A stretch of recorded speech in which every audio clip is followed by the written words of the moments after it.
After Yui and Subaru escaped from the burning castle, everyone took refuge in an old abandoned palace on the outskirts of the mountains.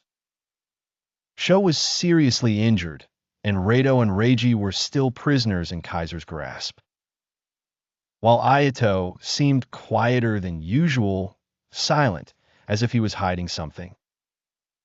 One night, Yui stood on the palace roof contemplating the moonlight when Kanado approached her, carrying his bloody doll as usual. You know, Yui, blood isn't everything. Sometimes love itself turns into betrayal. She asked him in surprise, "What do you mean?" He smiled a twisted smile, then whispered in her ear, "The traitor lives among us, and has sold your blood to Kaiser from the very beginning." Snake, the traitor revealed. Moments of doubt and anticipation passed. Yui began to observe the brothers, the strangest of whom was Ayato. He hadn't approached her since Subaru's kiss, and he showed no anger, just silence and distraction.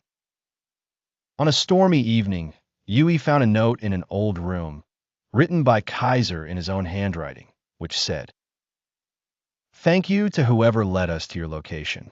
We promised him Reiji's blood if he brought us to you, and he will keep his promise." Yui stopped, the blood draining from her veins. Then Ayato suddenly entered and looked into her eyes. She nodded silently and screamed, "Why? Did you find out?" He slowly approached her and said, "Because you're no longer mine.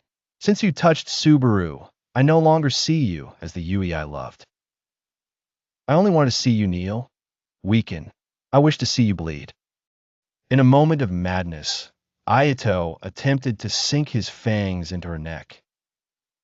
But Subaru burst into the room and pushed him away. A bloody fight erupted between the brothers, the palace walls dripping with blood, the ground shaking beneath their feet, and the swords of darkness summoned. Subaru shouted, "You were my brother, and now you've become a traitor, like the darkness you think you control." But the stab came from Yui. She looked at Ayato with her crimson eyes, then plunged the blood dagger into his chest, whispering to him, "I loved you once, but love that betrays is unforgivable." Ayato fell to the ground, bleeding from his chest and tears alike. He did not die, but he lost everything: trust, blood, and love. The house divides. Trust wavers. When love betrays, a thirsting demon is born. Days passed since Yui stabbed Ayato's heart. She thought he was dead or had fled into the darkness of night, wounded and broken. As for her, she continued her preparations to face Kaiser and save Reiji and Rado. While her relationship with Subaru grew stronger,